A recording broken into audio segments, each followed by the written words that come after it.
Sige, dungan, verse number 37 hangtod verse number 41 altogether basa. And there arose a great storm of wind, and the waves beat into the ship, so that there was full. And he was in the hinder part of the ship, asleep on a pillow. And they awake him, and say unto him, Master, carest thou not that we perish? And he arose and rebuked the wind, and said unto the sea, Peace, be still. And the wind ceased, a great calm. And he said unto them, Why are ye so fearful? How is it that ye have no faith? And they feared exceedingly, and said one to another, What manner of man is this, that even the wind and the sea obey him? Pabilin sa pagtindog. Ginoo, salamat sa balaan ni mga pulong among gibasa. O Dios, akong pag-ampo, nga imo kaming hatagan og kaalam nga masabtan namo ang imong pulong sa simple nga pamagi. Amahan, pakiguban ka o Dios niini nga panimbahon, ang imong pulong, ang imong ngalan may mahimaya, ang imong ngalan may mapasidunggan, amahan. Ikaw Ginoo, magagiya ka namo Lord sa pagtuon sa imong pulong. Masabtan namo sa simple nga pamagi sa pangalan ni Jesus. Amen. Makalingkod ang tanan. Na lang tayo 25 minutos, mag alas 12 na, no? So, din sa Mark chapter 4, verses 37 hangtod sa verse number 41, mao kini ang story sa dihang si Jesus ug ang iyang mga disipulo ninsakay sila sa sakayan. Ninsakay sila sa ship. Ingon pa sa pulong sa Ginoo, verse 37, and there arose a great storm of wind. Adunay samtang naa sila sa ilang sakayan. Kung makasakay mo og kisa nakasakay ninyo padulong Cebu, kasakay mo og Tugo to Cebu, kasakay mo ana? Very good. Tugo to Cebu, na diha. Tumawag makabalan, daghan diha or Trans-Asia. Unya mataymingan, kabalo ba mo nga kung ay bagyo dili na sila ipabiyahe? Pero kani sila si Jesus, pagbiyahe nila, paglarga sa sakayan, linaw kayong dagat. Pag abot nila sa tunga, pertigyong. Ingon sa Biblia, di na ito dugangan. Ingon sa Biblia, verse 7, there arose a great storm of wind. Adunay dako nga bagyo sa hangin. Dili lang ni siya ingon nga bagyo. Ingon sa Biblia, dako nga bagyo. Amen? Great storm of wind, pertigyong dakuha sa bagyo. And the waves beat into the ship. Ug ang hangin may hampak sa barko, sa sakayan. So that it was now full. David? Pagdali niya, balik dito. Dili pwede maglakaw-lakaw kung magwali. Dagan. Hindi na magbalik ha. So, ingon sa pulong sa Ginoo, there arose a great wind of storm, and the waves beat into the ship. Grabe yung hampak sa mga balon. Nakaadtumig kamigin, saka itong iltrig, karga na mo sa, ano siya tawag na? Barge saka ito, gamay naman to. Karga ang iltrig dito. Pag abot sa tunga, di naman blue ang tubig sa tunga. Itom naman. Magkinaunsa ni karon basta kay lain na kung una-una, kinaunsa itom na naman tubig, oh. Gunit kita rin sa tungtungkan ba? Dili basta-basta kung tuwa na ka sa tunga, nga naka sa dagat niya. Biyahe kang kamigin, makita pa man imong isla. Makita ba? Ito, ikaw sa daplin. Kaya bitong tuwa na ka sa tunga, nga wala na kayo makita ba? Wala na kayo makita nga mga kahoy, wala na kayo makita ang isla. Wala na kayo paglaom. So mo na nahitabo sa ila, hapiting kusuga sa bagyo, gihampak sa mga balod ang barko, unya paghampak sa mga balod, so that it was now, unsa daw? Ang barko nga ilang sakyan na puno na og tubig. Unsay sunod metabo kung masudlag tubig? Ingon sa Biblia, wala na sudlan. Ingon sa Biblia, it was now full. Puno na og tubig ang sakayan. Nga ilang gisakyan. Siyempre, kaya puno na magtubig, naghinahinay na to og unlod. Gamay na siguro yung nabilin na to. And he was in the hinder part of the ship. Jesus, tuwa sa suok nga bahin sa barko, asleep on a pillow. Natulog siya. Dul-dul siguro unlan na to. Asleep on a pillow. Natulog siya sa unlan. And they awake him. Siyempre, kabalugod sila nga gamahanan si Jesus. Gibuhi niyang patay. Ang bakol na kalakaw. Ang buta na kakita. Ang 5,000 katao gipakaon, 5 ka tinapay ug 2 ka isda, nakahuna-huna rin sa la. Naamad si Jesus ko ba na to? Ilang gipukaw. They awake him and say unto him, Master, agalon! Carest thou not that we perish? Wa ba kay pakabana, mga matay ta? Kinsa ganing dool sa Pedro siguro to?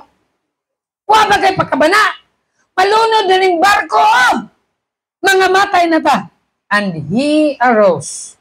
Nibangon si Jesus and rebuke the wind. Gibadlong ni Jesus ang hangin. And said unto the sea, gibadlong ni Jesus ang hangin, o giingnan ni Jesus ang dagat, peace, be still. Ingon pa ni Jesus, hunong dagat. Imagine mo na? Ang badlong, ang balod, yang gibadlong. Hunong balod. Hunong hangin, peace be still. Kabalo mo, sa kingon sa Pulong sa Diyos? Basa. And the wind ceased. Miyon sa ang hangin? Mihunong. And there was a great calm. Pirte na dayong linawa. Gibadlong ni Jesus ang hangin, mihunong. Gibadlong ni Jesus ang balod. Linaw na kayo ang dagat. And he said unto them, Why are you so fearful? How is that ye have no faith? Ano mga talawan mga kayo mo? Huwag man mo yung mga pagto. And they feared exceedingly. Hadlok kay sa Jesus and said one to another, What manner of man is this? So many classes at tao that even the wind and the sea obey him. Nga bisan ang hangin ug ang dagat mituman kan Jesus. Amen? Now, karon nga buntag ang title sa mensahe, I will be preaching on the subject, the effect of prayer. Ang epekto sa pag-ampo. Mga Kristohanon, gapray ta, amen? Uy, isa naman sa ampo doon. Mga Kristohanon, gapray ba ta? Ang pag-ampo, nani siya'y kubag, nani siya'y epekto. Amen? Ang Diyos mutubag sa atong mga pag-ampo. Na si Emil Riola. That's because, kagahapon man God, ikuyog na ko sa Emil, namutol may gawayan na sa likod ba? Kumil, uban tamil. Asa, sige pastor, pwedeng dakuha sa akong partner. O niya, siyempre, kung magputol tag kawayan, pangitaan yun na itong pamaagi ba nga asa man siya itumba ha? O niya, gining kawayan na mong kaputol, gaharag, ana yung forma. O niya, ang iyang padulungan, dako pag nga punuan sa kawayan nga kung matumba siya dito, di na siya makuha kay maipit naman siya dito. Ana, si Emil nga, Pastor, dirego na matumba ako, hawa diya, kaya diya kini matumba. Kay nag-ana naman, padulong sa yaba. Yung kumil, mag-ampo tamil nga. Dito ni itumba sa Ginoo, dito sa pikas ba, kay para dito maglisod og buha. Ana si Emil o nga, ay murag. Dirigi na matumba, Pastor.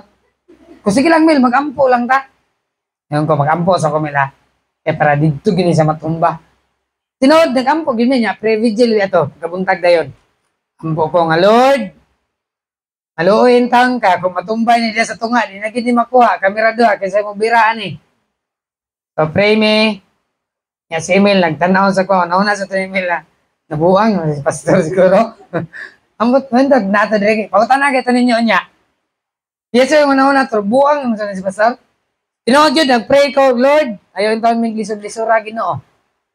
Ikaw ragi maka, pabalhin aning kawayanan, nga dito ni sa mutumba sa wala, kaysa yun, kay diri ni sa tunga, ipit, ay, di na gini makuha. To make the story short, unom akong ipotol. Ang duha, nagharag dito, Pastor God. tumban ng duha ay salamat. Napay upat, kining upat marag. Ang isa, dito siya padulong sa kasya. Makita mo ganyan yung kasya, oh. Kaya mo sa likod. Sangit, di ba? Ang isa, padulong diri sa wall na to. Diri sa matumba. Kunya ang isa din, katong dito, padulong sa pikas kawayan. So, nagampo ko nga, Lord, yung taon maluoy, katabangin, taon may anak. Ako nagtawgon si Brad Ubit.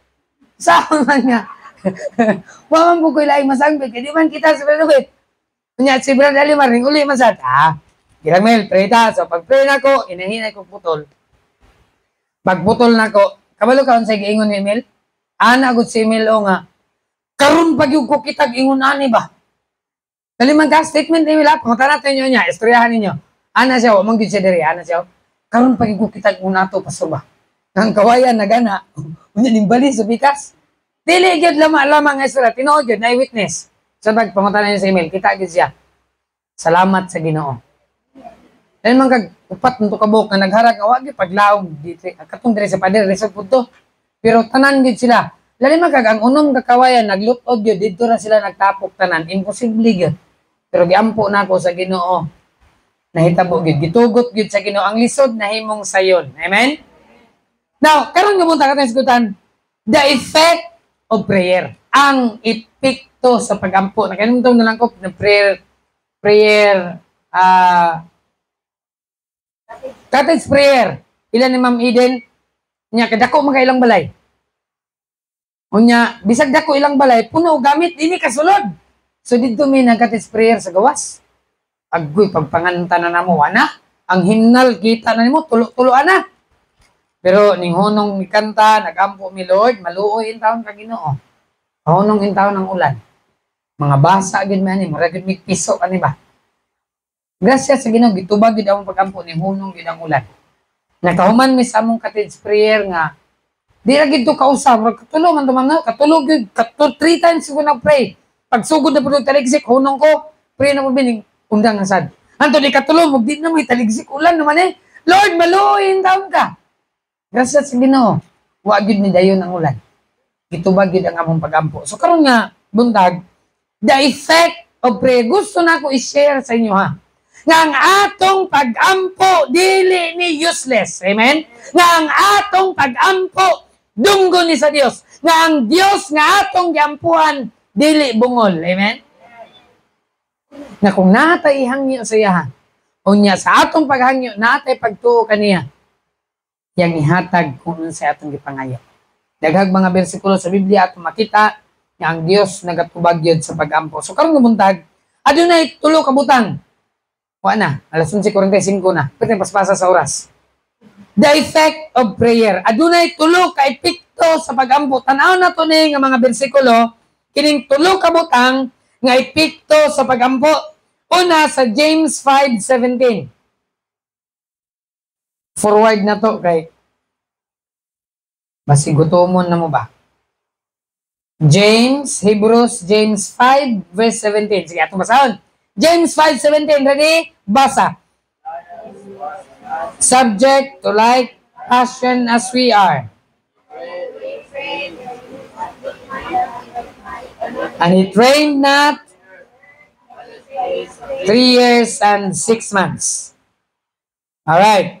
So, din atong tiwason ng basa verse 18. And he prayed again, and the heaven gave rain, and the earth brought forth her fruit. Kini si Elijah, kung nakayundo mo sa story sa 1 Kings, adunay drought.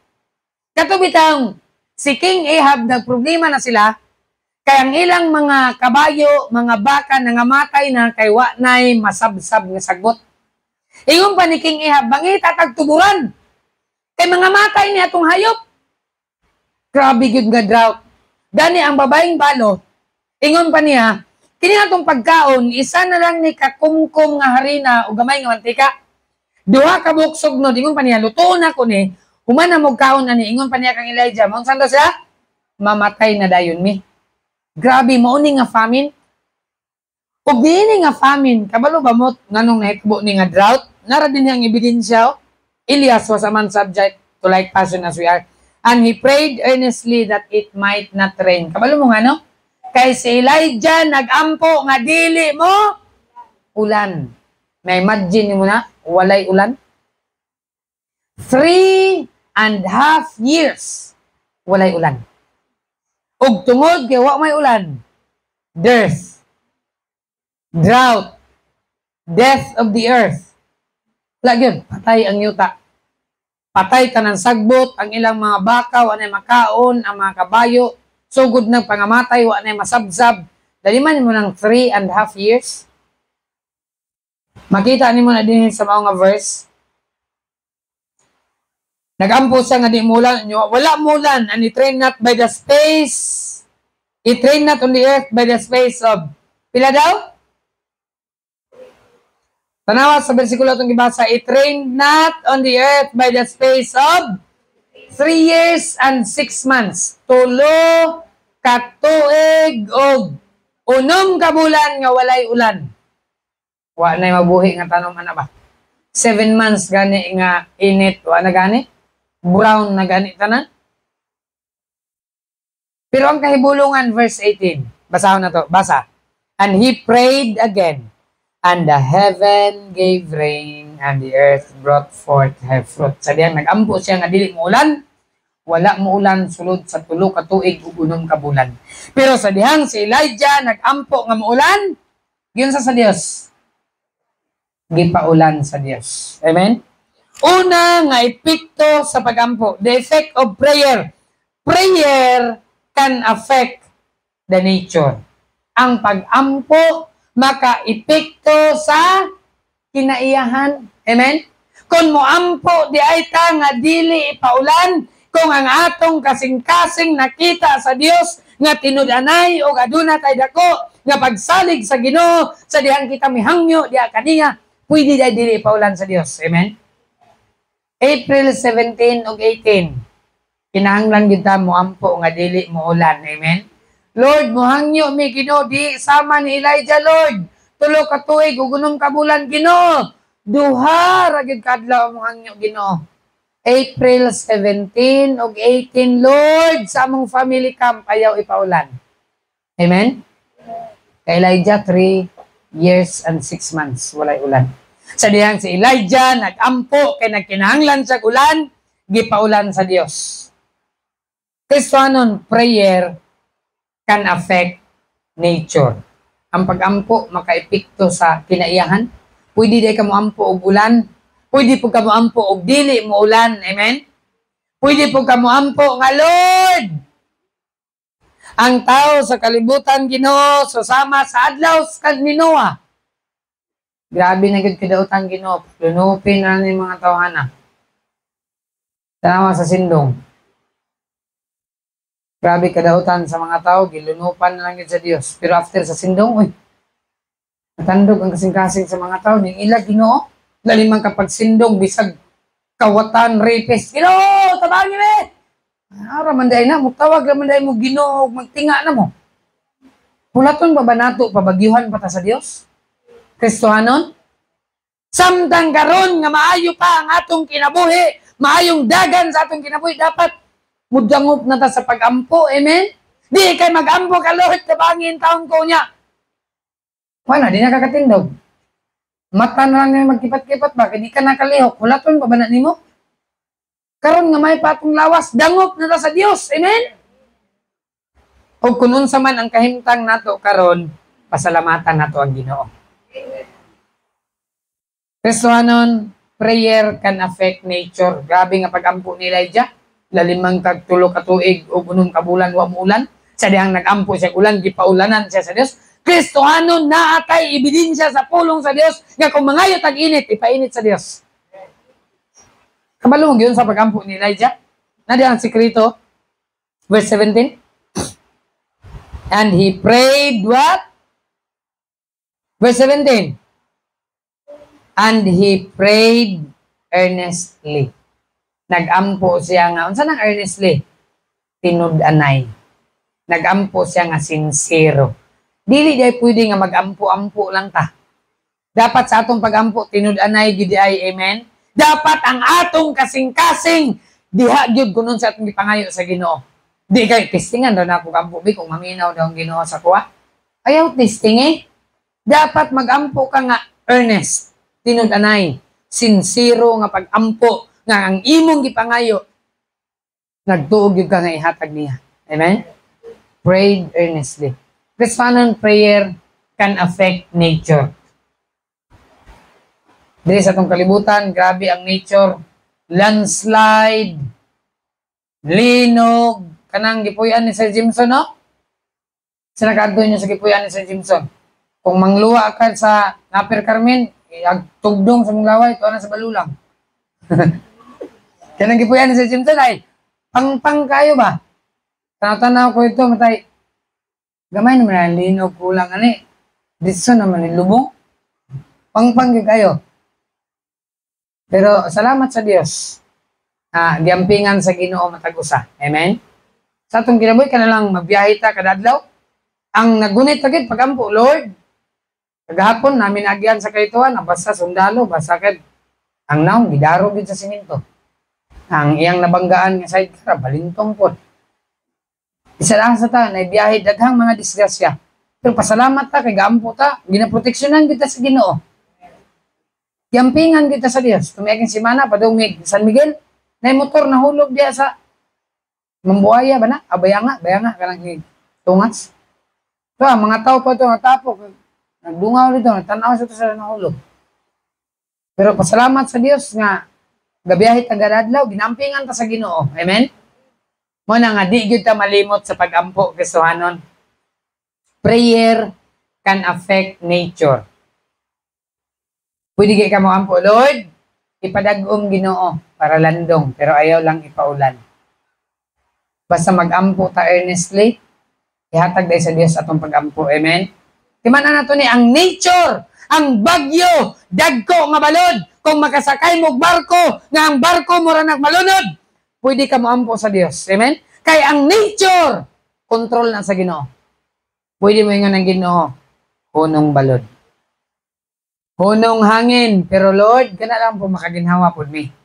Kabasig, ipahunong sa Ginoo hangin, ito ginawa na, bukag-bukag din atong ilong ba, parehas din mo sa kuha. Pero timana na to ni, prayer can affect nature.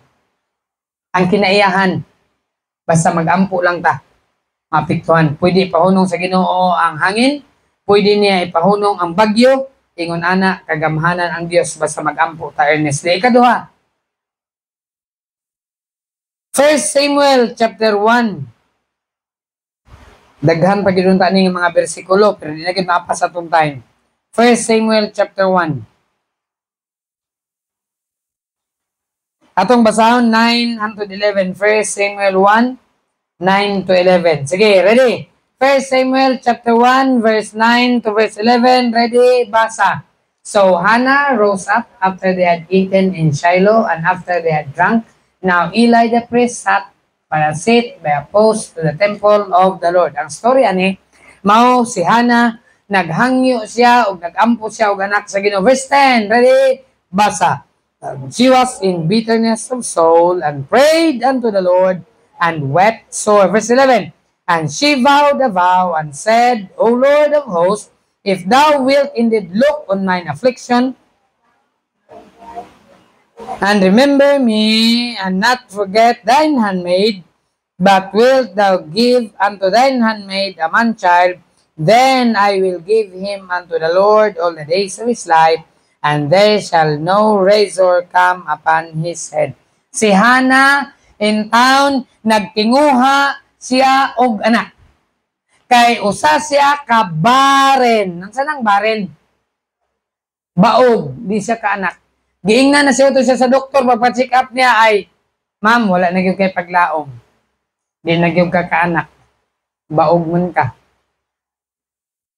Pusa si Hannah, niadto siya sa templo. Kabalo mo sa gihimo ni Hannah sa templo? Pag-abot niya sa templo, verse 10, he was in bitterness of soul and prayed unto the Lord. Amen? Ingon man ang doktor, hopeless na ka, di nakakanak.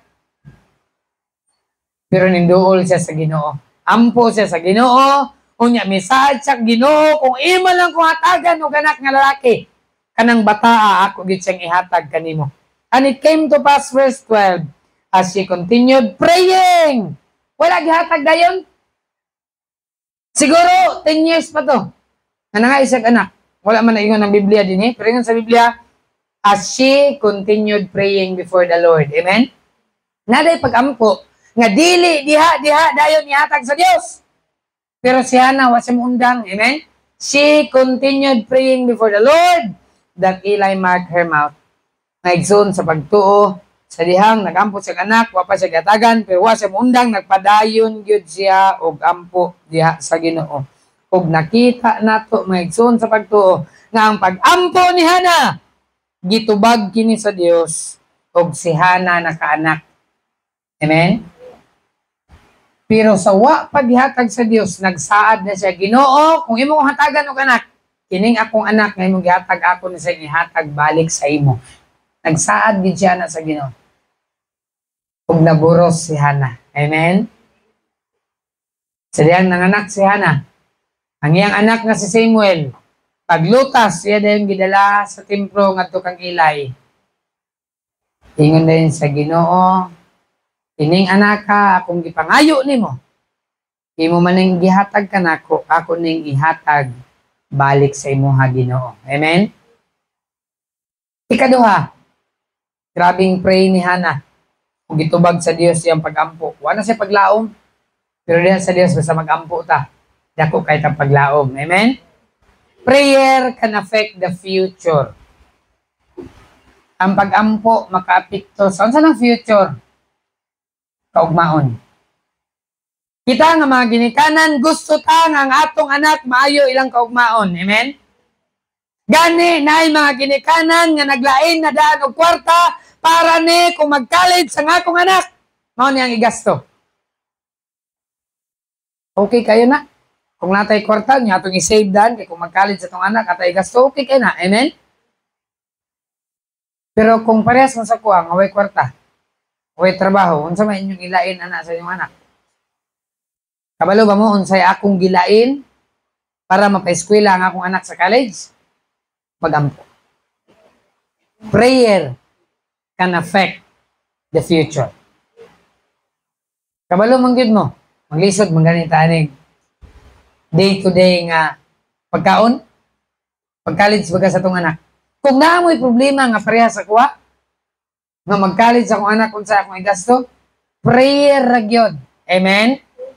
Kasi anon atong yampo. Kay ang Ginoo mo provide man gyud siya. Di man siguro ta madato, pero nagpasalig gyud ang Ginoo nga yang i-supply atong gikinahanglan. Di man ini, prayer can affect the future. Grabing pray ni Hannah. Wala, hopeless na, di kaanak, pero nakaanak din siya. Amen?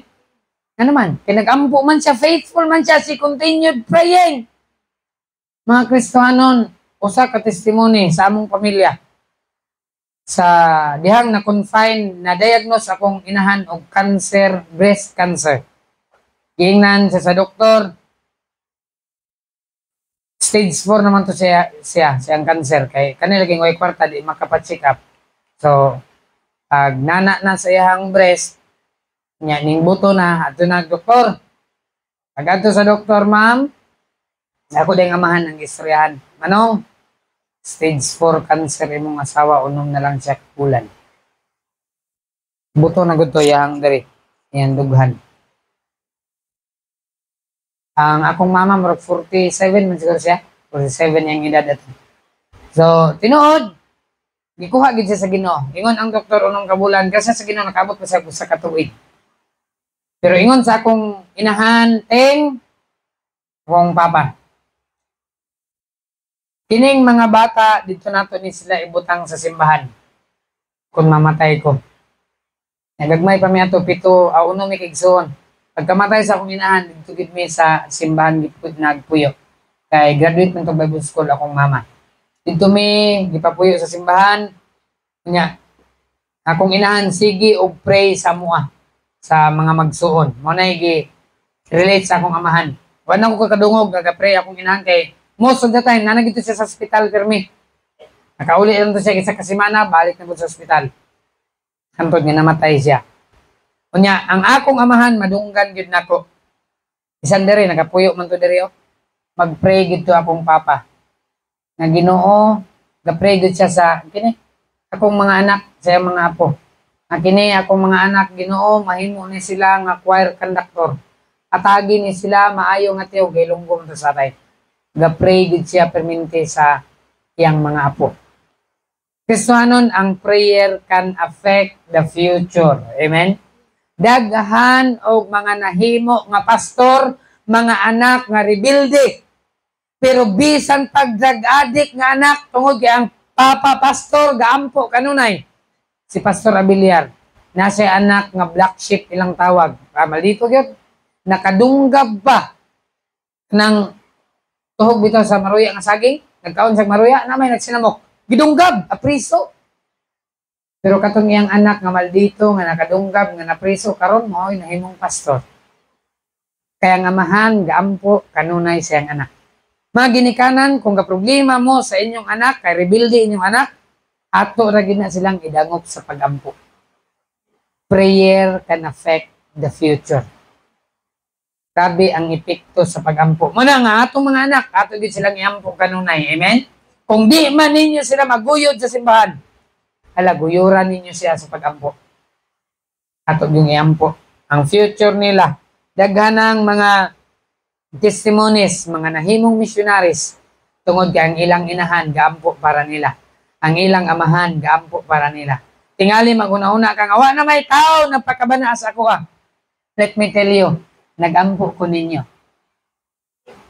Dako kayo og kahimuan ng pagampo. Prayer can affect the future.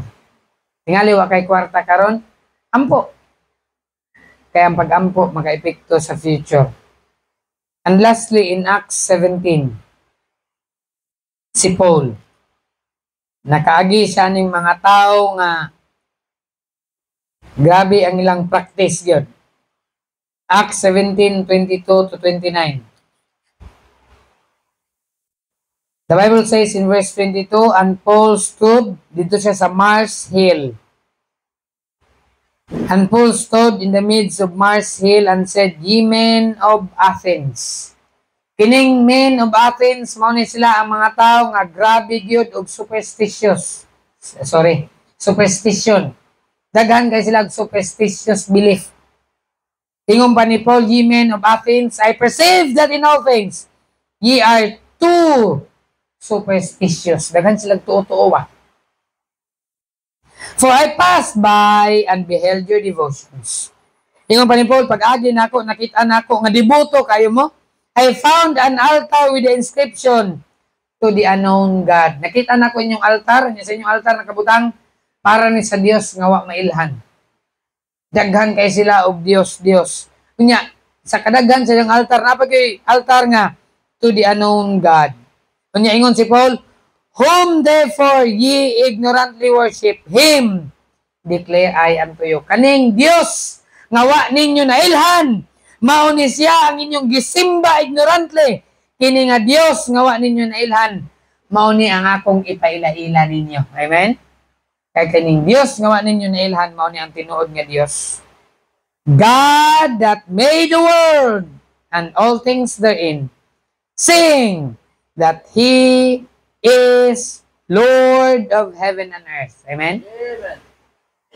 Mao ni ang Dios. Siya ang Dios, Ginoo sa langit ug yuta.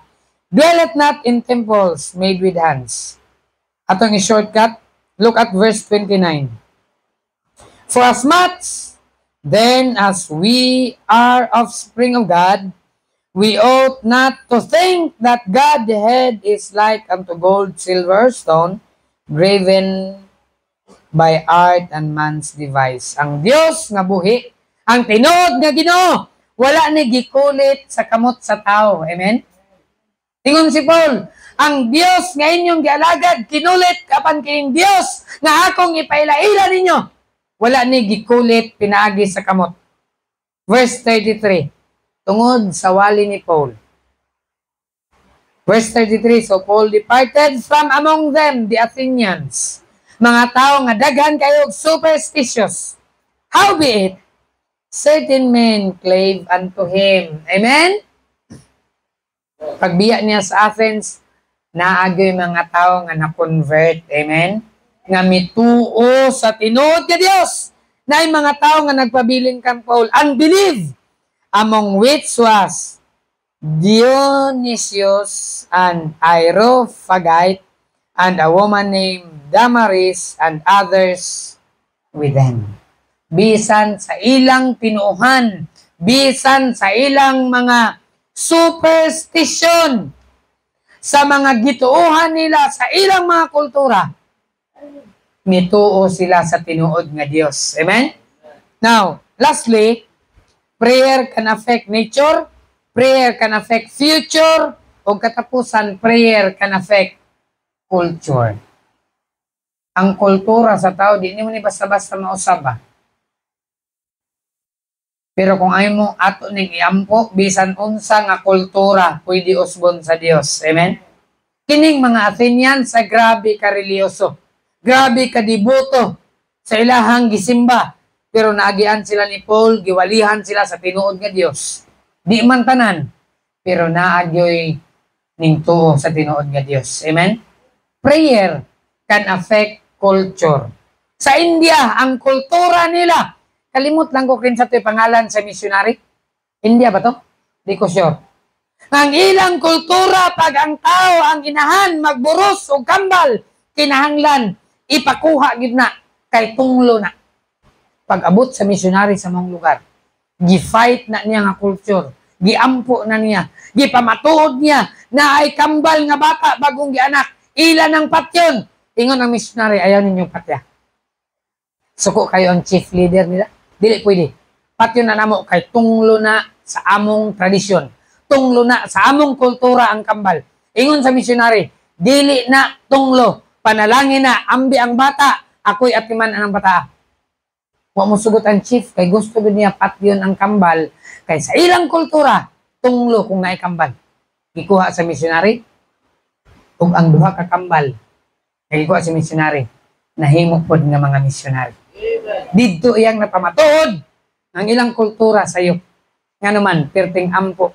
Asa bang missionary hapit pag ipatay sa leader sa ilang tribe? Kay tunglo, lagi di lagi pwede buhion ng kambal.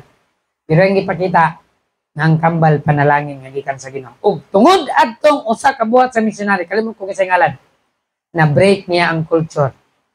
Nga ang kambal panalangin di ay. Amen?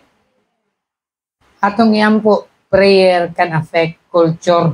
Natay mga kultura nga dili subay sa pulong sa Dios. Natay mga totoo nga wala nagsubay sa pulong sa Dios. Ang pulong sa Dios ang atong subayon. Amen? Nga dinhi, kini nga kultura di kita masipyat. Ang Kristohanon, nay mga tuo-tuo, nay mga kultura, nay mga adtukag bukid dito sa San Miguel. Kung masakit ang bata, ilang tutuan, kung dili madala og tutho, ilang ihawan. Di ba, familiar mo na? Halaran nila. Pero kana nga kultura, mausab dahil na kung atong iampo. Amen? Nga makasabot sila sa pulong sa Dios. Matagot sa kanato, lahi-lahi man tag kultura. Namoy mga superstition.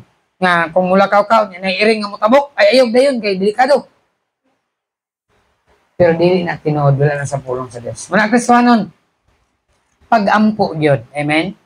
Kung sa atong prayer vigil, kada katapusan sa bulan, kada Biyernes, every last Friday of the month. Sa bulan sa April, ang last Friday is 25. So, April 25, natay prayer vigil. Salamat sa Kristohanon nga nag-a-appeal sa atong prayer vigil. Tingali, dili pa ninyo makita ang epekto karon. But let me tell you, sa inyong pag-appeal sa prayer vigil, dili ni mausik inyong panahon. Kaya ang pag-ampo, nagyo epekto. Amen? Maka-epekto ni sa kayo itong una? Nature. Sunod? Future and then culture. Alright? Salamat sa pulong sa Diyos. Nana ang mga sundalo.